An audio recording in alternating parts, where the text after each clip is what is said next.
I'm Lauren Mitchell, 31, and I stood alone at my baby's funeral while my parents raised champagne glasses at my brother's engagement party just 3 miles away. My daughter Grace was only 6 months old when she passed from SIDS. As I watched that tiny white casket being lowered into the earth, I could still hear my mother's voice from the night before. "It's just a baby, Lauren. Your brother's party is more important." Something in me broke that day, and it never found its way back. Before I get into what happened after, drop a comment and tell me where you're listening from, and if you've ever had to stand alone when your family should have been there for you. I grew up in Cedar Hill, a small town outside St. Louis. My parents, Marlene and David, were the type who preached family loyalty, but only lived it when it came to my older brother Tyler. He was 3 years ahead of me and golden from the day he could walk. Every science fair ribbon, every Little League win, every girlfriend he brought home, they were treated like national events. Meanwhile, my own milestones were met with polite nods or forgotten entirely. When I made honor roll in 7th grade, my parents were busy planning Tyler's end-of-season soccer party. I got a good job honey over dinner and a slice of cake that said, "Congrats, Ty," in red frosting. By high school, I stopped trying to earn the kind of attention he got. I focused on what I could control: grades, friendships, the part-time job at the diner down the street. I met Daniel at a church volunteer event when I was 19. He was studying mechanical engineering and had this quiet way of paying attention like he actually heard what I said. His family welcomed me like I was already one of them. They remembered my birthday. They asked about my work. It felt strange at first, almost suspicious to be cared for without condition. We got married just after my 26th birthday and bought a little ranch house a half hour from my folks closer to his side. That wasn't an accident. Daniel thought it was to shorten his commute. I never said otherwise. When I found out I was pregnant, his parents showed up with a folder full of baby names and parenting books. My parents' first words were, "Tyler just got promoted to regional manager. Did he tell you?" They came to the baby shower. Daniel's parents threw, but they spent most of it talking about Tyler's new girlfriend and the trip he had planned to Scottsdale. Grace was born in early February, cold morning sky still dark when we got to the hospital. She had a head full of dark hair and my gray eyes. I held her in that hospital bed, counting every finger and toe, and knew I'd never love anything more. Daniel's parents were there within hours. My mom came the next day, stayed 45 minutes, then left for a haircut. My dad didn't come at all. In the 6 months Grace was with us, Daniel's parents visited weekly. They brought casseroles and ran loads of laundry while we napped. They took photos of every gummy smile and tiny outfit, made her a scrapbook. My parents saw her twice, once because a neighbor asked about her, and once because they were nearby for Tyler's work dinner. When Tyler announced his engagement, my parents sprang into motion. Venue tours, tastings, save the dates. It was a full-time job for them. They called every other day with updates. Never asked how Grace was sleeping or if I was getting enough rest.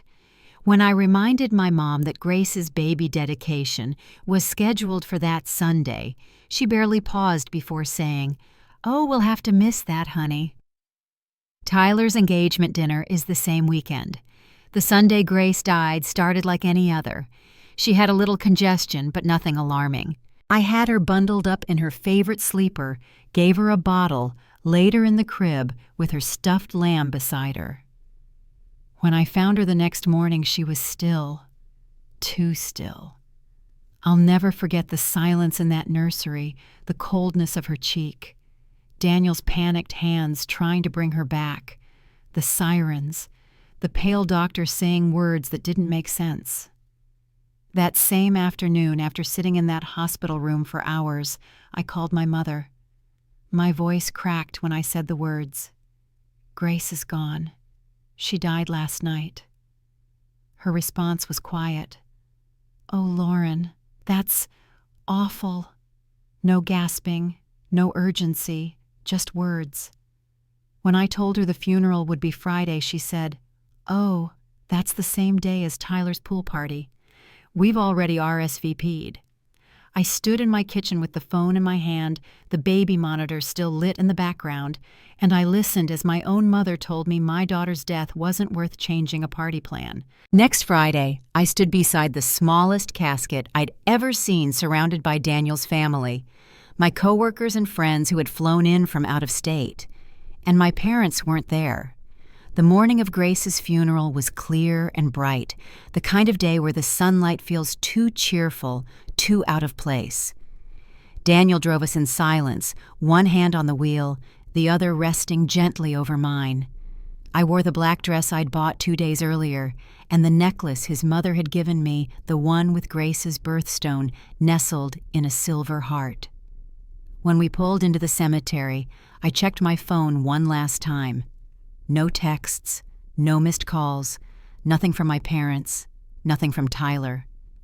I turned the phone off and slipped it into my bag. The service was held in the Garden of Angels, a shaded corner of the cemetery set aside for infants and young children. Rows of small headstones lined the path. The pastor stood at the front, hands folded, voice low, as he greeted people quietly as they arrived. Daniel's parents were already there. His mom hugged me for a long time without saying a word. His father pressed a hand to Daniel's shoulder before stepping back to give us space. Friends from the hospital where I worked had come, so had my old roommate from nursing school. A couple from our church arrived carrying a tray of muffins and a casserole dish, apologizing softly for not knowing what else to bring. But there were only so many polite nods and careful words before people started to notice. The glances, the whispered questions, "Where's Lauren's family?" Daniel's mom fielded most of it with gentle redirects. But I could feel the weight of it building like a silence that grew louder the longer it went unaddressed. Pastor Whitaker spoke with quiet reverence. He talked about how even the shortest lives can leave lasting marks, how Grace had brought joy and love in her few months. Daniel held my hand through every word. I could feel the tremble in his fingers. Grace's casket was so small, white with silver trim, topped with a blanket of soft pink roses. I stared at it during the prayer, unable to look away. When it came time to lower her into the ground, I nearly lost my balance. Daniel's father stepped beside him, steadying him. Daniel's mother held my arm as I walked forward.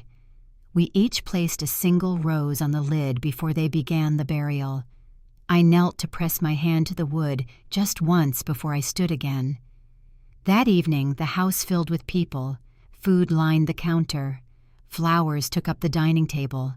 Someone had placed a framed photo of Grace in the living room, the one where she was smiling in her bare-eared hoodie.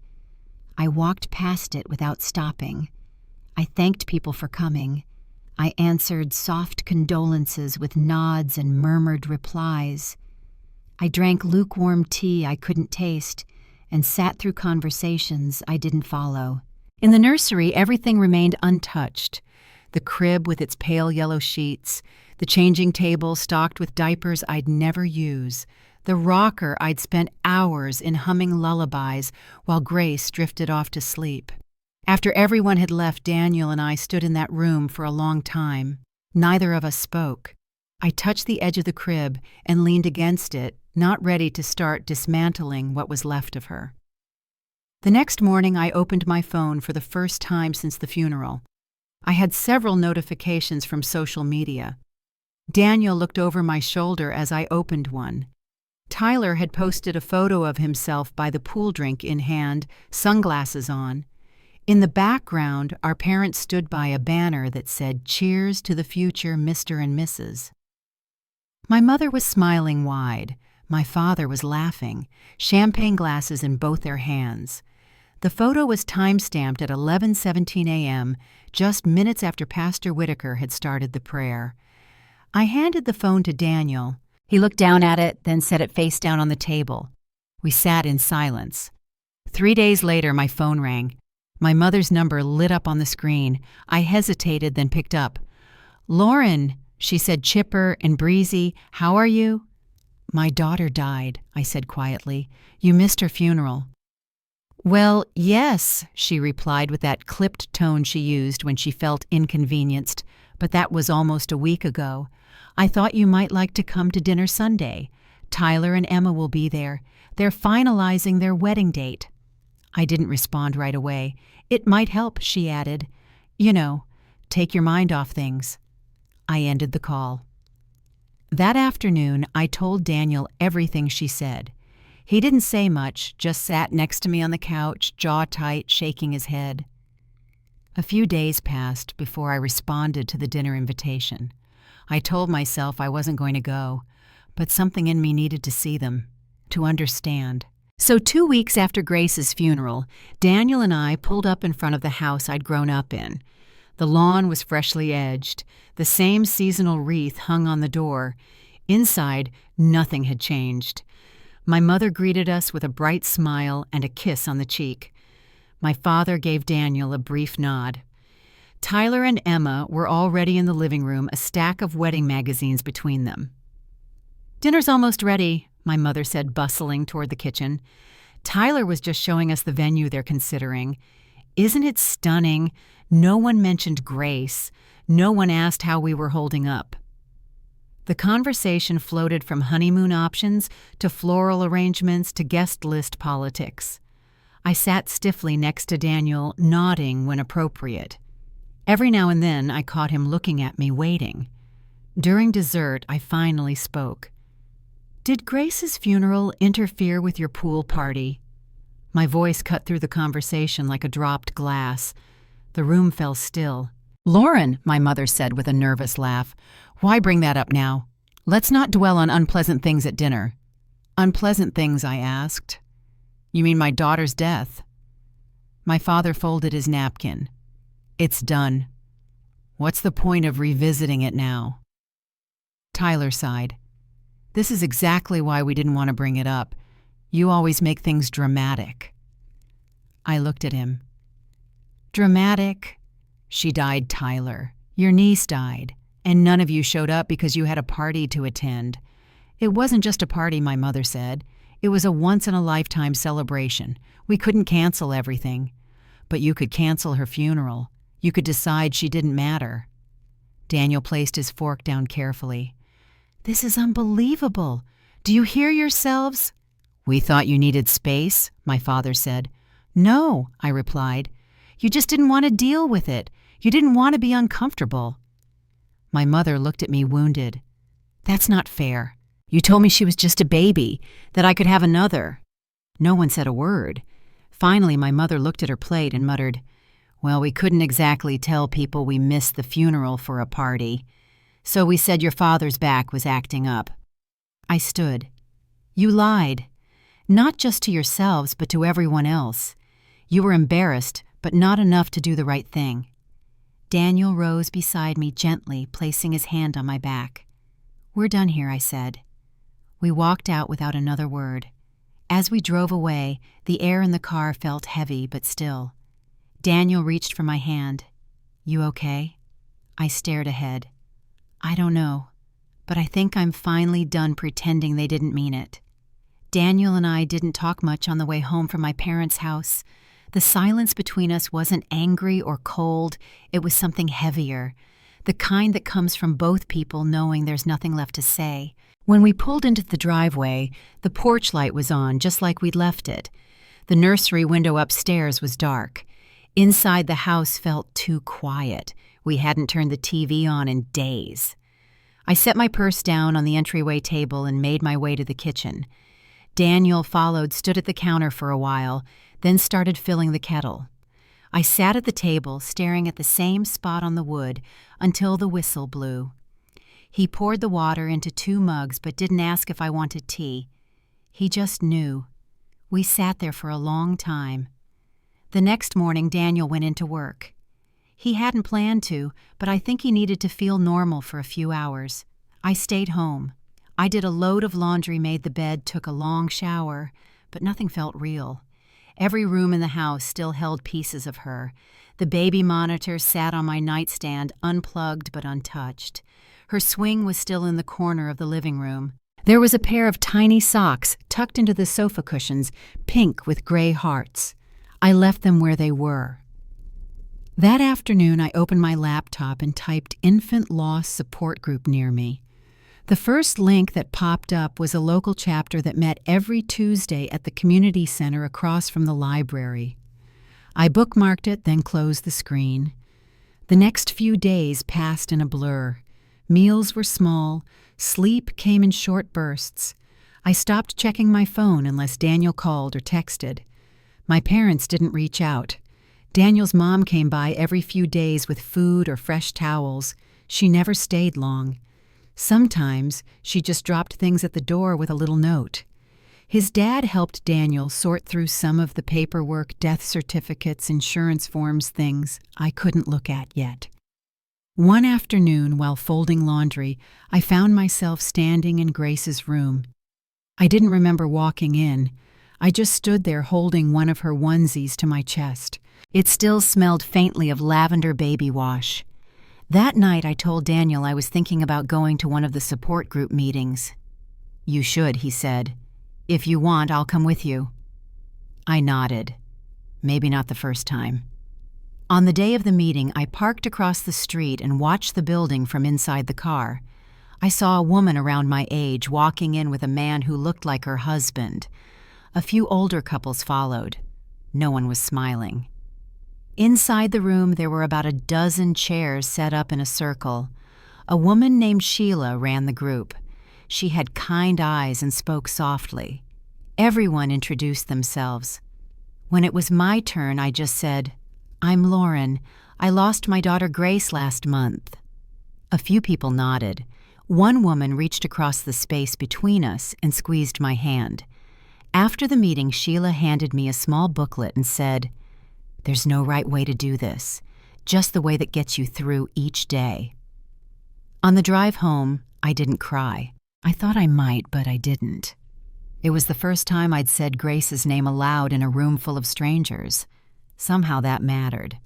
A few days later, I had a follow-up appointment with my OB.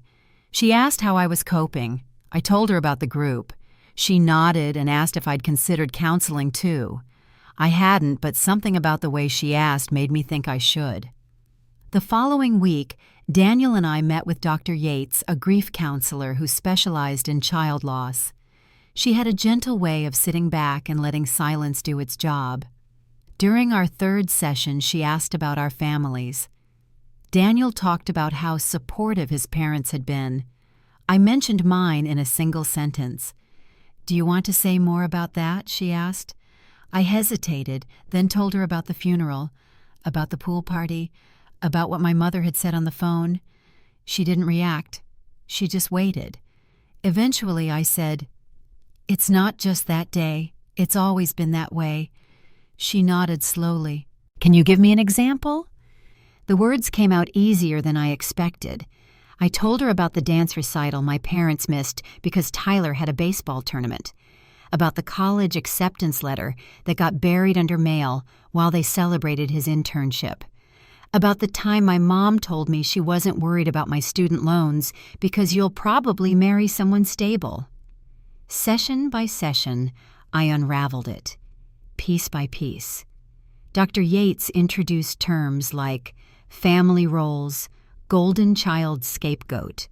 At first I resisted them, but the more I thought about it, the more it made sense. This isn't just grief, she said. It's layered with a lifetime of pain. I didn't respond, but I heard her. That week I found myself looking through old photo albums. Most of them were from my parents' house, ones I'd taken when I moved out. In picture after picture, Tyler was front and center. I was usually off to the side or missing entirely. I opened a drawer and pulled out a box I hadn't touched since before Grace was born. Inside were old birthday cards from my parents. Some had no personal message at all. One from my 12th birthday said, "Proud of you." Tyler says hello. There were printed emails from college notes I'd saved out of habit. My mom once wrote, "Sorry we can't come to your senior recital." Tyler's big game was rescheduled for that night. I made a folder, not for anyone else, just for me. I labeled it Proof. Daniel came into the room and stood behind me. "What's all this just history?" He didn't press. That night, I sat at the kitchen table and wrote down everything I remembered. Dates, moments, things I'd brushed aside. I wasn't planning anything. I just needed to see it in front of me. It wasn't about blame. It was about clarity. By the time I finished, I looked at the pages and felt something I hadn't expected: steadiness. A quiet sort of knowing. I didn't sleep much, but when morning came, I didn't feel as tired. A few days later, I reached out to a few relatives. I started with my Aunt Carol, my mom's younger sister. I asked if we could talk. Over the phone, I asked, "What did Mom and Dad tell you about the funeral?" She paused. "That your dad's back had flared up, that they couldn't travel." I didn't say anything right away. Why, she asked, "Is that not true?" They were at Tyler's engagement party. It was the same day. There was a long silence. I don't know what to say. "You don't have to," I said. "I just wanted you to know." The next day I spoke to another cousin, then another aunt. Each time the reaction was quiet, surprised, a little stunned. No one tried to defend it. By the end of the week, I'd spoken to 5 relatives. All of them had been told the same lie. Each conversation made the weight a little lighter. I wasn't imagining things. I wasn't making it bigger than it was. I wasn't alone in the remembering. I started to feel like something was shifting. Not fixed, not yet, but changing. The next few weeks were quiet.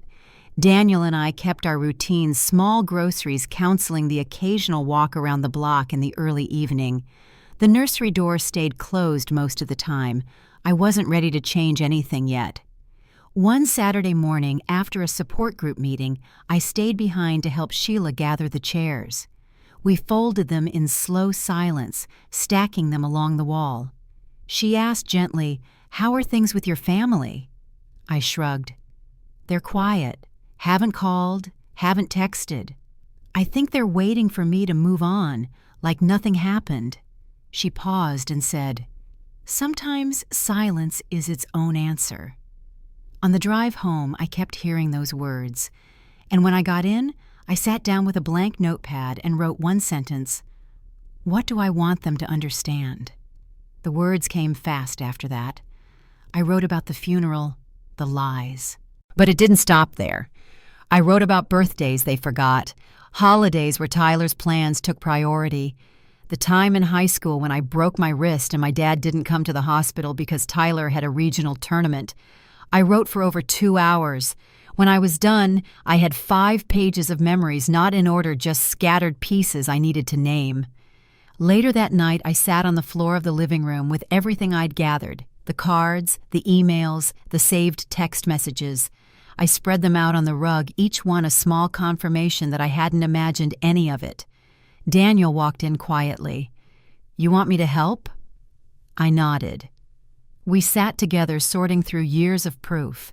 He didn't ask questions, just helped me arrange things into piles: birthdays, holidays, milestones missed. At the bottom of one folder, I found a photo I hadn't seen in years. It was from my college graduation. Tyler stood in the center, his arm around our dad. I was off to the side, holding my diploma, partly cut out of the frame. I set it aside. The next day, I made a timeline. I listed every moment I could remember when my parents had put Tyler first. Some were small, barely noticeable at the time. Others were sharp, still fresh in my memory even now. I didn't write it to show anyone. I needed to see it myself, all in one place. That same afternoon, I opened a new document on my computer and started writing a letter. I didn't know if I'd send it, but once I began, the words didn't stop. "Dear Mom and Dad, I'm writing this because I need you to understand what your choices have meant to me." It wasn't angry, just honest. I described what it felt like to stand alone at Grace's funeral, what it felt like to see their faces smiling on social media while I held Daniel's hand at the graveside. I told them it wasn't just about the funeral, it was about everything before it, and I told them that I needed time. that I couldn't move forward without acknowledgement. It took me 3 days to finish it. Each time I read it back, I made small changes, softened some parts, clarified others. I printed it and set it in a folder next to the timeline and the photo of Grace in her pink dress. On Thursday morning, I sent a message to my parents. "I'd like to meet this Sunday, just the 3 of us. 2 p.m. at your place." My mom replied an hour later, "So glad you're ready to move on. I'll make lemon cake." I read the message 3 times, then closed my phone. Saturday night, I couldn't sleep. Daniel sat beside me while I went over what I planned to say. I showed him the photo of Grace, the documents, the letter. "You don't have to do this," he said. "If you want to step away from them, you can. You don't owe them an explanation." "I know," I said, "but I'm not doing it for them." The next morning I got dressed in a soft blue blouse, Grace's favorite color. I wore the necklace with her birthstone. I placed the letter, the timeline, and the photo carefully in my bag. My parents' house looked exactly the same, lawn trimmed, porch swept. My mom answered the door in a floral dress like she always wore for company. "Lauren," she said, smiling, "come in, your father's in the den. The lemon cake just came out of the oven." I nodded. "I'd like to talk before we eat." Her smile faltered for a second.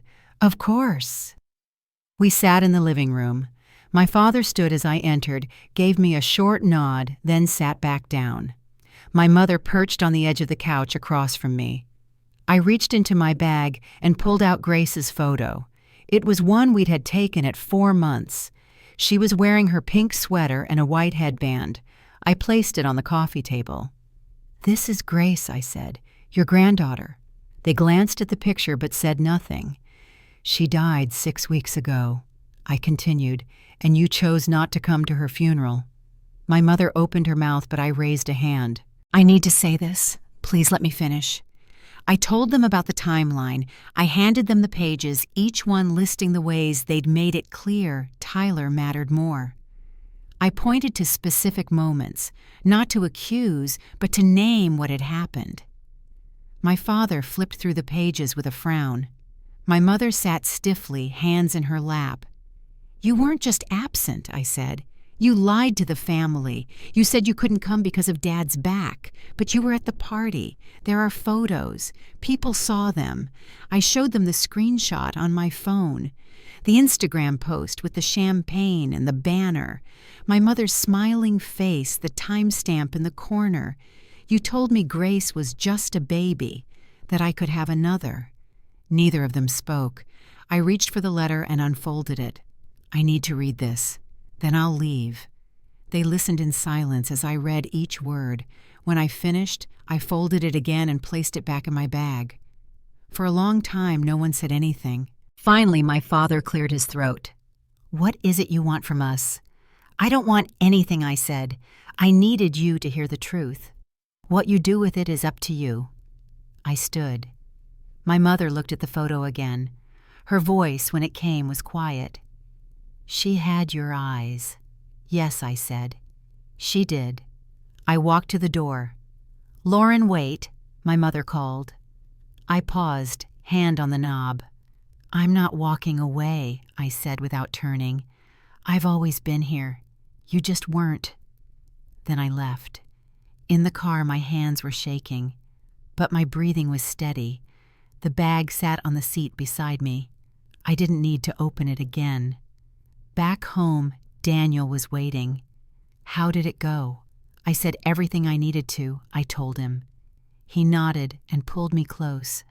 That night I slept more deeply than I had in weeks.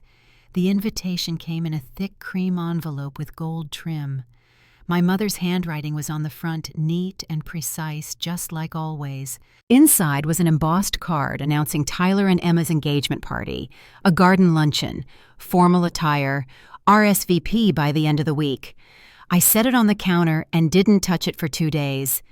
When I finally did, I took a photo of the invitation, typed out a short message, and sent it to my mother, Michael, and I won't be attending. We're still grieving the loss of our daughter. The response came less than an hour later. First a call, then another, then a third, this time from my dad. I didn't answer any of them. By evening, Tyler's name lit up my screen. I let it ring twice before picking up. "Lauren, Mom's upset.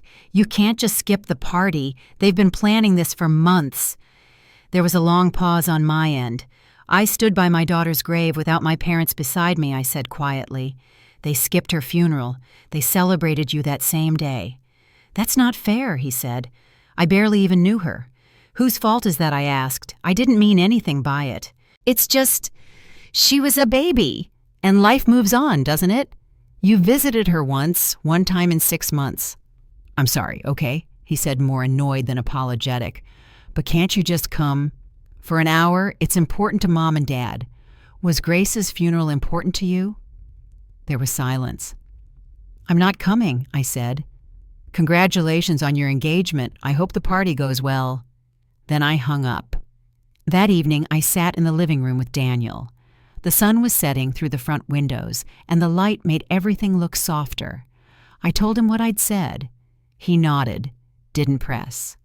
A few days later, I pulled the memory box from the hall closet, the one I'd started for Grace. Inside were her hospital bracelets, a lock of hair, the outfit she wore home. I added something new, a copy of the letter I'd read to my parents. I folded it carefully and slipped it in beside the rest. The next morning, I sat at the dining table and opened my laptop. I searched for support groups for parents who had experienced infant loss. I'd already been to the Tuesday sessions at the community center, but I wanted something more focused, something that gave me a way to help. By the end of the week, I'd found a volunteer organization that connected grieving parents with hospitals. They trained bereaved moms and dads to support families in the first hours and days after a loss, right there in the hospital rooms. Peer companions, they called it. I filled out the form and scheduled the interview. At the same time, I kept reading. Books about family dynamics, estrangement, grief, and generational patterns. I learned words I'd never used before, but now understood. Enabling, minimizing, emotional invisibility. I wasn't collecting ammunition. I was collecting clarity. At night, Daniel and I took turns cooking. Sometimes we'd eat in silence. Other nights we'd talk about everything but the past. But one evening, as we sat in the living room folding laundry, he asked softly, "Do you think you'll ever go no contact?" I didn't answer right away. "I don't know," I said. "I think I need to see if they're capable of understanding first. If they can't or won't, maybe that's my answer." He nodded and didn't ask anything else. The following Sunday, while Tyler's party photos started circulating, online balloons, catered hors d'oeuvres, everyone dressed in pastel, I was across town sitting in a circle of folding chairs in a hospital conference room. It was a training day for the Peer Companion program. There were 6 of us. 4 had lost infants, 2 had lost toddlers. No one needed to explain why we were there. After the training ended, I stayed behind to help collect the name tags and tidy the table. One of the coordinators, a woman named Karen, paused as she packed up. "You handled that family role play like you've done this before." I shook my head. "Just lived it." She smiled gently. "That counts." On the way home, I passed my parents' neighborhood. I didn't slow down, but I noticed the cars lined along their street, the noise spilling from the open windows, the signs of celebration. Back at our house, the porch was quiet. The garden beds were starting to bud, and a robin had nested under the gutter again. I sat on the front step, hands folded in my lap, and let the quiet stretch. The next morning, I received a message from my cousin Meredith. It was short. "Hey, I didn't realize your parents missed the funeral. Just heard. I'm so sorry. That never should have happened." An hour later, another message came from my Aunt Carol. "If you ever want to talk, I'm here." I had no idea. It wasn't many people. But it was enough to know the story had started to shift. Not because I'd told everyone, but because silence doesn't hold forever. Eventually, truth makes its way through. Daniel and I spent that weekend cleaning out a closet near the laundry room. He came across a shoebox filled with old family photos. Most were from when Tyler and I were little birthday parties, school events, Christmas mornings. In almost every picture, I was off to the side or cropped out. He didn't say anything as he handed me the stack. Later, I went upstairs and placed the photos beside the timeline I'd made. I wasn't holding on to them to keep the pain. I just didn't want to forget what was real. The next Friday, I received another envelope in the mail. This one was smaller. No return address, but the handwriting was familiar. Inside was a single sheet of paper. My father's handwriting. Lauren, I've read your letter several times now. I won't pretend I understand everything. But I believe you. I was wrong. We were wrong. I'm sorry we weren't there. Not just at the funeral. For a lot of things over the years. I don't expect a response. But I wanted you to know I'm thinking about Grace today. I'm sorry. There was no signature, just his name at the bottom, David. I placed the letter beside the photo of Grace. Then I sat in the rocker in her room for a long time. I didn't cry. I didn't speak. I just sat. When Daniel came in later and asked how I was doing, I said, "Better." 2 weeks after my father's letter arrived, I opened the front door to find a small padded envelope on the porch. No note, no return address. Inside was a delicate ornament, white porcelain, with a tiny pair of angel wings, and Grace's name engraved in soft gold lettering. Her birth date was etched underneath, followed by one word, loved. Tucked inside was a small card. I should have been there. I'll regret that choice for the rest of my life. I'm sorry. Mom. I held the ornament in my palm for a long time before bringing it inside. I placed it in the corner of Grace's room on a shelf just above the rocker. For the first time in months, the space felt still, but not empty. The following Sunday, my parents invited me to lunch. Just them. No Tyler. No guests. I sat across from them at the kitchen table I'd eaten at 100 times before. The room was quiet, the meal simple. My mother served baked chicken and steamed vegetables. My father didn't bring up work. Neither of them mentioned Tyler's wedding. We talked about small things at first, Daniel's job, the garden out back, the neighbor's new puppy. Then my mom asked, Would you tell us more about Grace? I looked up. She wasn't smiling. Her hands were still. I nodded. She liked being rocked, and she hated socks. She'd kick them off every time we put them on. My father listened. He didn't interrupt. That became the pattern. A few visits, light conversation, boundaries unspoken but clear. No more pretending, no more shifting the subject. Later that month, Daniel came with me for the first time. My parents didn't flinch when Grace's name came up. They didn't redirect the conversation when I mentioned the support group or the hospital work I'd started. There were still moments that didn't sit right. My mother once compared Grace's laugh to a baby video Tyler had sent her. I said nothing at the time, but the next day I told her gently that it wasn't helpful. She nodded. I didn't mean it like that. I know I said, but it still matters. She didn't argue. At home, Daniel and I slowly returned to a rhythm. We cooked dinner together, took short walks after it got cooler in the evenings. The garden bloomed quietly, tulips in front, early hydrangeas by the side fence. One afternoon, I was trimming dead leaves from the roses when I heard someone step onto the driveway. Tyler. He stood there holding a small potted rose bush. Pink blossoms. He looked unsure. Hey, he said, mind if I plant this? I stepped aside. He knelt beside the garden bed and dug a shallow hole with his hands. I didn't get it back then, he said. I don't think I even tried. I said nothing, just watched as he gently patted down the soil. Mom and Dad, they never told me everything. About what they said to you, about what they skipped. They didn't have to, I said. You knew enough. He nodded. Yeah.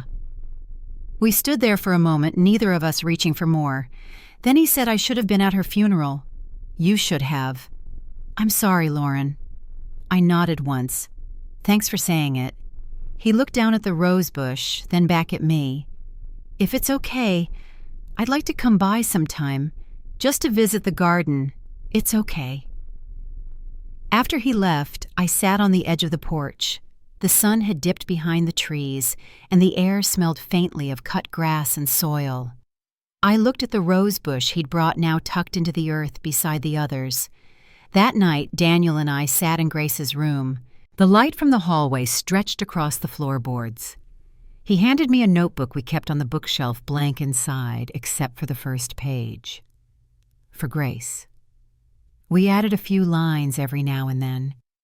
Memories, moments, things we didn't want to forget. I wrote, "Today your uncle brought you a rose bush. He said he was sorry. We think he meant it." The next morning I met with a family at the hospital, a young couple. Their daughter had been stillborn just hours before. The mother looked like she hadn't slept in days. Her husband stared at the floor. I sat with them quietly. I told them nothing would fix it, that they didn't have to be okay today, that they could take all the time they needed. The mother gripped my hand and whispered, "They already want us to move on." "You don't have to," I said. "There's no clock." She nodded, eyes full. Afterward, I stopped by the cafeteria for coffee. Sheila was there, reading over paperwork. She looked up as I sat down. "You're doing good work," she said. "It helps," I replied. On my way home, I passed the florist shop near the corner. Something in the window caught my eye, a set of wind chimes, pale blue with tiny glass beads that shimmered in the light. I pulled over and bought them. At home, I hung them just outside Grace's window. That evening, a breeze passed through, and the sound was soft, gentle, familiar. Inside, Daniel had made dinner: roast chicken, green beans, potatoes. We ate with the windows open. Later that night, as we sat in the living room, he asked quietly, "Have you thought about maybe one day trying again?" I looked at him. He didn't look away. "I've thought about it," I said. "But I'm scared." "Me too. We wouldn't be replacing her." "No," he said. "We'd be making more room." We didn't say anything else. The next morning, I wrote one more note in Grace's notebook. "We're thinking about what comes next. We don't know what it'll look like, but we're not afraid of remembering you while we do it." A few days after we talked about the possibility of another child, I got a call from the hospital. One of the peer support coordinators wanted to know if I'd be willing to sit with a new family who had just experienced a sudden loss. The baby girl had been born early and passed overnight. The mother hadn't spoken much. The father didn't know what to say. I agreed to meet them later that afternoon. When I arrived, the nurse led me to a quiet family room just off the NICU. The young mother sat by the window, arms wrapped around a folded blanket. The father stood near the wall, hands in his pockets. I didn't say much at first.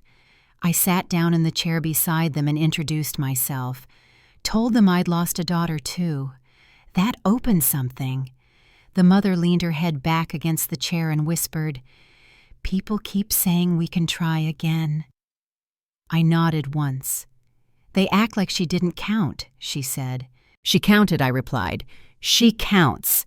The father looked over and asked, "How did you survive it?" I took a breath. "I didn't try to survive it," I said. "Not right away. I just tried to make sure she wasn't forgotten." When I got home, I sat in Grace's room and wrote the baby girl's name in my notebook, a quiet way of honoring her. Later that evening, I received an email from my dad. He'd attached a scanned copy of a form, something from the Children's Hospital Foundation. He was setting up a small scholarship fund in Grace's name. It would be for families facing unexpected medical bills after losing a child.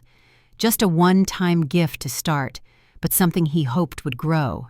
He wrote, "It doesn't fix anything, but it feels like a better way to remember her than silence." I read the message twice, then forwarded it to Daniel. The following week, my mom asked if I wanted to come over for lunch. I said yes. When I arrived, she met me at the door with a box in her hands. "I've been going through the attic," she said. "Old baby clothes, blankets. I thought maybe someday if you need them." I looked inside.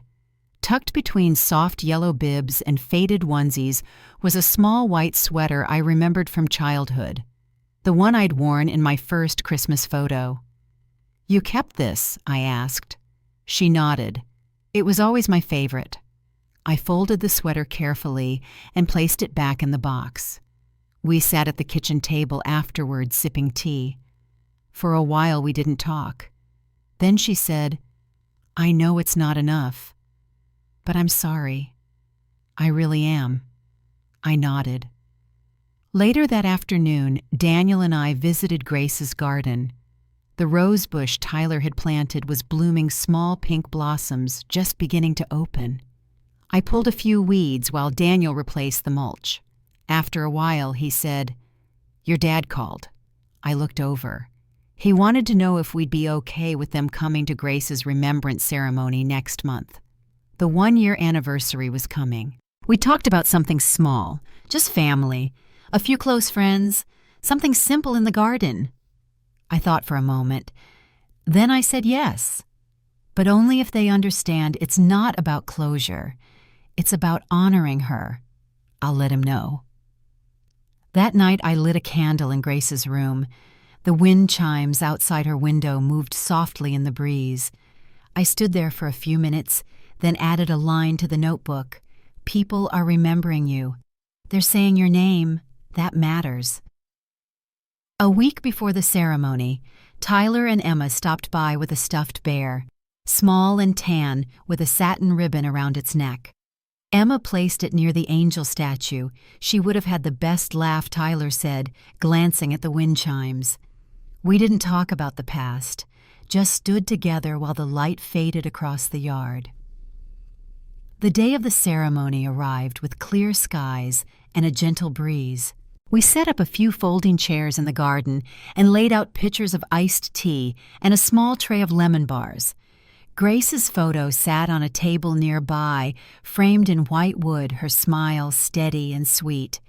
Daniel's parents were the first to arrive. His mother brought a vase of daffodils. His father gave me a quiet hug. My parents came next. My dad held a bouquet of white lilies. My mother carried a small envelope. She handed it to me without a word. Inside was a donation slip made out to the hospital's grief support fund with a note, "In memory of Grace Mitchell." The ceremony was short. Daniel read a letter he'd written. I read a poem I'd found in one of the support group booklets. Afterward, people took turns placing flowers around the statue.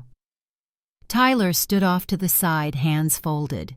When the last guest left, he walked up and laid his hand on the statue. "She changed all of us," he said. I nodded. That evening, after everyone had gone, Daniel and I sat in the garden. The candles flickered gently in the breeze. He took my hand and said, "She would have loved this." I closed my eyes. I think she does. As summer turned into fall, the garden shifted quietly, petals curling inward, the air cooler in the mornings. The rose bush Tyler planted dropped its last bloom in late September. Daniel and I clipped the dried heads together and saved them in a small jar marked with Grace's name. We didn't rush anything after that. The nursery stayed a memorial room, not because we couldn't let go, but because we didn't need to.